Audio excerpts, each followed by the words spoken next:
ये कुछ कॉटन के नए सूट हैं जो यहाँ से मुझे पापा ने दिलवाए हैं, क्योंकि डेली डॉक्टर के पास जाना पड़ता है तो मैं अपने सूट ना रिपीट करती हूँ। तो पापा से ऐसा तो तूने कभी नहीं किया, तो वो उनको कपड़े ले आए। बाप को पता होता है ना बेटी बचपन से कैसी आदतें रही हैं, तो उसी तरह से वो हमेशा रखने की कोशिश करते हैं। तो बस इनको धो के सुखा के इनकी तय लगा के अच्छे से वो खुद टेलर के पास दे के आएंगे ताकि मुझे जल्दी से जल्दी मिल जाए। तो स्वागत है आपका मेरे चैनल पे। ये डोरी मैंने डाली हुई है, वो ना मंगलसूत्र में हमेशा उलझती रहती है और एक रितु इसको खींचता रहता है। एक मंगलसूत्र ऋतु ने तोड़ा था, अब मुझे लगता है मुझे ये खोलना पड़ेगा, रितु इसे ना तोड़ दे। सो आपका बहुत बहुत स्वागत है कि ये कैसे हैं आप। आई होप आप सब अच्छे होंगे, अपने अपने घरों में ठीक होंगे। गर्मी बहुत ज़्यादा, इतनी ज़्यादा गर्मी है ना कि बंदे का एसी के बिना गुजारा नहीं है। तो मेरा वैसे स्किन केयर हो चुका है, लेकिन मुझे बहुत सारे कमेंट्स आए थे स्किन केयर के रिगार्डिंग, तो सोचा कि आपके साथ शेयर कर दूँ। बहुत सारी गर्ल्स और बहुत सारी लेडीज़ ये जानना चाहती थी कि अगर आपके पिगमेंटेशन है तो आपके प्रोडक्ट कैसे होने चाहिए। तो देखिए, डर्माको के प्रोडक्ट बहुत अच्छे आते हैं, मामा अर्थ के प्रोडक्ट बहुत ही ज़्यादा अच्छे आते हैं। और उसके बाद अगर आप मेडिकेटेड लेना चाहते हैं, मैं सुजेस्ट कर दूंगी आपको जो मैं पर्सनली यूज़ करती हूँ, लेकिन आप किसी भी स्किन स्पेशलिस्ट के पास जाएं, अपनी स्किन के अकॉर्डिंग वो लें। मेरी स्किन ऑयली है तो मैं उस अकॉर्डिंग आपको बताऊंगी कि मैं क्या यूज़ कर रही हूँ। तो सबसे पहले अगर आपको मामा अर्थ लेना है, तो मेरे ख़त्म होने वाले हैं ये, तो मैंने ये लिया था बीटरूट वाला जो मामा अर्थ का सीरम आता है। इसमें नायासिनामाइड भी है, इसमें हाइलुरोनिक एसिड भी है, बीटरूट भी है। एक्चुअली प्रॉब्लम इज़ दैट कि ब्रेस्ट फीडिंग के दौरान ना मेरी स्किन ड्राई मुझे फील होती थी, हुई नहीं थी, लेकिन मुझे लगता था कि मेरे बॉडी में पानी की कमी हो रही है, उस वजह से मेरी स्किन भी अजीब सी हो रही थी। दैट्स वाई मैंने इसको चूज़ किया था। तो आप ये वाला ले सकते हैं। इसके साथ इनका बीटरूट वाला मैंने मॉइस्चराइज़र लिया था, और इसके साथ sunscreen you have to apply अगर आपकी स्किन पे पिगमेंटेशन है, तो मैंने मामा अर्थ का ये लिया था। ये है उपटन ultra light Indian sunscreen with carrot seed and turmeric वाला। तो मैंने ये लिया था क्योंकि ये ऑलमोस्ट आप देख ही सकते हो ये फिनिश होने वाले हैं। तो मेरा चक्कर लग रहा था दांतों की वजह से डॉक्टर के पास, जो मेरी टीथ की स्पेशलिस्ट हैं, वो स्किन स्पेशलिस्ट भी हैं, तो मैंने उनसे ली थी। ये मेरी सिरम है, ब्राइटनिंग सिरम है। अगर आपको ये चाहिए होगा तो आप मुझे बता दीजिएगा, मुझे इंस्टाग्राम पे आप डीएम कर सकते हैं, मेरा इंस्टाग्राम हैंडल ये है, तो आप वहाँ पे कर दीजिएगा, मैं आपको नाम बता दूंगी। तो उन्होंने मुझे ये दिया था डायरेक्ट डिलीवरी डी पिगमेंटिंग थेरेपी, इसमें भी नायासिनामाइड होती है। और उसके बाद मैंने सीटाफिल डैम लोशन लिया था, सीटाफिल का डैम, क्योंकि मुझे ड्राई फील हो रहा। अगर आपके यहाँ दोपहर का खाना जो है ना वो मैं बना रही हूँ। मैं ना चिटचैट आपके साथ बहुत लंबी हो गई थी स्किन केयर को लेके, लेकिन अगर आपको डॉक्टर के द्वारा लिखवाई गई चीज़ें चाहिए तो आप मुझे मेरे इंस्टाग्राम पे डीएम करें, मैसेज करें। यहाँ पे करना चाहते हैं यहाँ पे कर दें, मैं आपके साथ पक्का शेयर करूँगी जो भी चीज़ें मुझे उन्होंने दी हैं। बहुत बजट फ्रेंडली हैं। सीरम हार्डली 200-300 में आ जाता है, और सनस्क्रीन जो है वो 400 के करीब है, लेकिन ये है कि पूरा साल ये चीज़ें चल जाती हैं, तो बार बार खर्चा करने की ज़रूरत नहीं बनती। तो मैं यहाँ पे बना के खिला रही हूँ आज मम्मा पापा को डोसा, और ताकि जब इसकी चटनी के लिए हम इसे ग्राइंड करेंगे तो ये स्मूथली ना अपने आप ग्राइंड हो जाता है, दिक्कत नहीं करता। एक्चुअली मैं ब्लॉग ही उसी दिन शूट करती हूँ जब मैं कुछ खाने के लिए बना रही हूँ, क्योंकि मायके में इतना ज़्यादा मतलब काम तो होता नहीं है। मैं चाहे जितनी मर्जी कोशिश करूँ, फिर भी छोटा काम जो है मैं मम्मा के साथ ज़रूर करवाती हूँ, उनके मना करने के बावजूद भी। बच्चों के साथ आपको पता ही है काम बहुत बढ़ जाता है, और गाँव में काम करने के तरीके थोड़े से अलग होते हैं, थोड़ी सी चीज़ें देखनी पड़ती हैं उस अकॉर्डिंग, और इसलिए। तो यहाँ पर मैं बना रही थी डोसा की फिलिंग के लिए आलू का मसाला और सांभर। मैंने सिंपल मूंग की दाल को बॉईल कर लिया था, लिटल सी हल्दी डाल के, उसी में से हृदू के लिए मैं दाल निकाल लूँगी। तो यहाँ पे कड़ी पत्ता, राई, प्याज और अदरक का सिंपल सा मैंने जो है वो तड़का लगाया कच्ची घनी सरसों के तेल में। और यहाँ पे हल्दी डालने के बाद मैंने डाला है पाव भाजी मसाला। मैं जो डोसा के लिए आलू की फिलिंग रेडी करती हूँ उसमें हमेशा पाव भाजी मसाला डालती हूँ, लेकिन बहुत ज़्यादा नहीं डालती। जैसे ही मसाला डालना है वैसे ही आपको इसमें पानी डाल देना है, ताकि जो आपके सूखे मसाले हैं वो जले ना, और उसको अच्छे से एक बार बॉयल देना है। उसके बाद जो आप आलू मैश करते हो वो इसमें जो है वो डाल देने हैं। तो यहाँ पे जो सांभर का तड़का भी सिंपल वैसे ही जो हम बेसिक से तड़के लगाते हैं, प्याज, अदरक, लहसुन, हरी मिर्च और टमाटर का सांभर को तड़का लगाने के बाद उसमें सांभर मसाला डाल दिया, हल्दी नमक डालने के बाद मैंने सांभर मसाला डाल के इमली का पानी डाला। तो जो आपने पानी देखा मुझे पतीले में डालते हुए वो इमली का पानी है।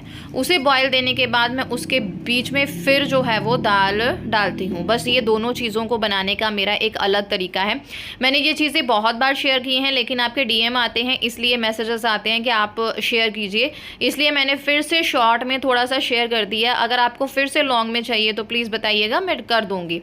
और बस उसके बाद तड़का वड़का लग गया। आलू थोड़ा सा पतली पतली कंसिस्टेंसी में रखे हैं ताकि जब डोसे के ऊपर लगाऊं तो अच्छे से जो है फटाफट से फैल जाए। नारियल को कट करके मैंने जो है वो पानी में भिगो के रखा था ताकि ये थोड़ा सॉफ्ट हो जाए, ताकि जब हम ग्राइंड करेंगे अच्छी तरह से ये पिस जाए। अदरवाइज ना कई बार मुंह में छोटे छोटे जो है वो चंक्स रह जाते हैं। गर्मी बहुत ज़्यादा है, 48 डिग्री के आसपास गाइस टेम्परेचर हो रखा है, इतनी ज़्यादा गर्मी, लू लग रही है। तो यहाँ मैंने नारियल के टुकड़े डाले, उसमें मैंने हरी मिर्च डाल दी, उसमें मैंने दही डाल दिया और इसमें थोड़ा सा मैं डाल दूँगी नमक, और फिर हम इसको बारीक जो है पीस लेंगे। और उसके बाद इसमें लगाएंगे हम राई, हरी मिर्च का तड़का।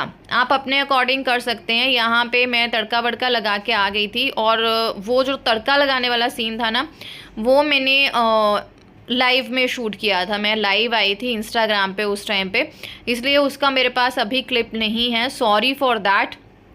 मैं उस टाइम लाइव हो गई थी और फिर काम ख़त्म हो गया। मैं आके बच्चों के पास बैठ गई, दोनों बच्चे आपस में खेल रहे थे। हृदय बहुत अच्छे से हृदय के साथ खेलती है, और अगर हृदय खेलता रहे तो बस यही थोड़ा सा तंग करता है उसे। वो तो बेचारी अपनी तरफ से पूरी कोशिश करती है इसके साथ अच्छे से खेलने की।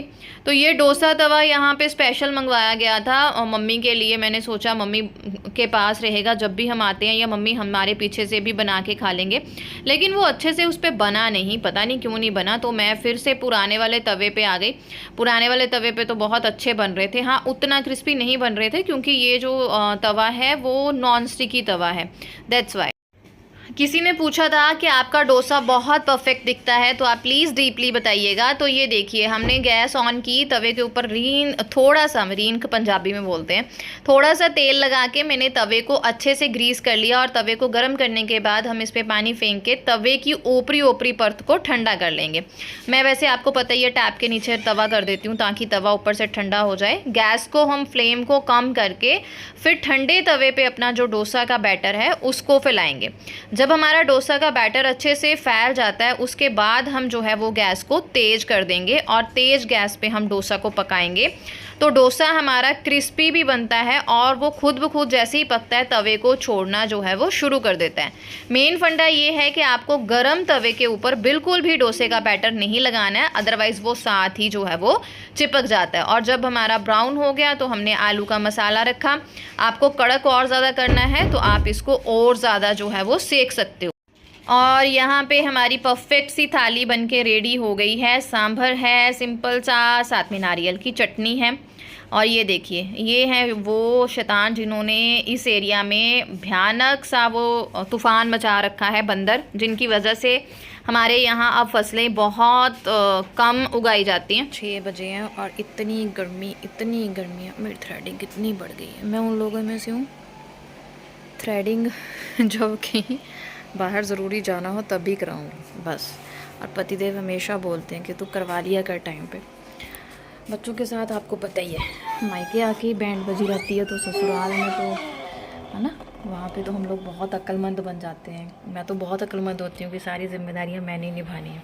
चाहे सासू माँ बोले भी कि रुक जा, ये मैं कर देती हूँ, मैं बोलूँगी नहीं मम्मी आप रहने दो, मैं करती हूँ। तो हृदय अभी बस उठने वाला है शाम की नैप लेके। आज वो थोड़ा लेट सोया था, आज वो दोपहर को नहीं सोया, आज वो 4 बजे सोया।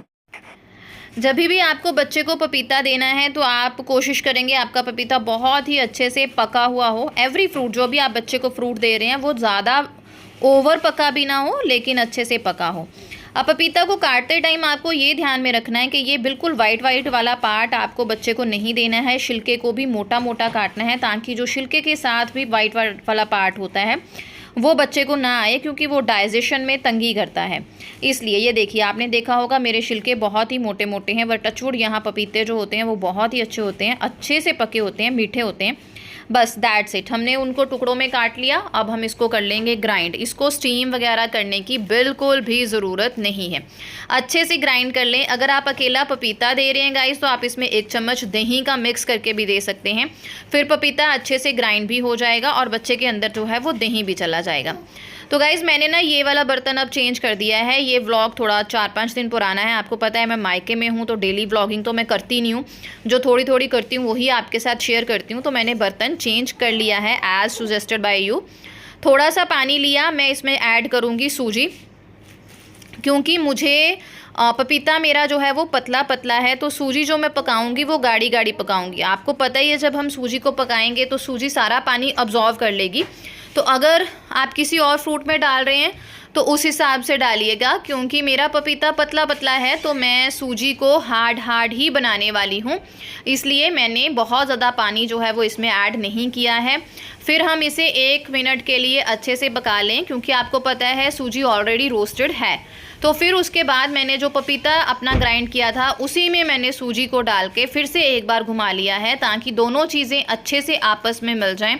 उसके बाद आपको अच्छे से इसको चेक कर लेना है। जब भी आप अपने बेबी को कोई भी फूड देते हैं, कोई भी प्योरी देते हैं, तो ग्राइंड करने के बाद भी उसे चम्मच से अच्छे से इस तरह से मिला के मसल के देखें कि कोई चंक्स रह तो नहीं गया है, क्योंकि कई बार क्वांटिटी इतनी ज़्यादा नहीं होती तो कोई ना कोई चंक रह ही जाता है। तो बच्चे को खाने के समय, देते समय आपको ये चीज़ें जो है वो गाइस ध्यान से रखनी है। तो मैं बहुत चिल्ला के एडिटिंग इसलिए कर रही हूँ क्योंकि मेरे आसपास शोर बहुत ज़्यादा है, दैट्स वाई।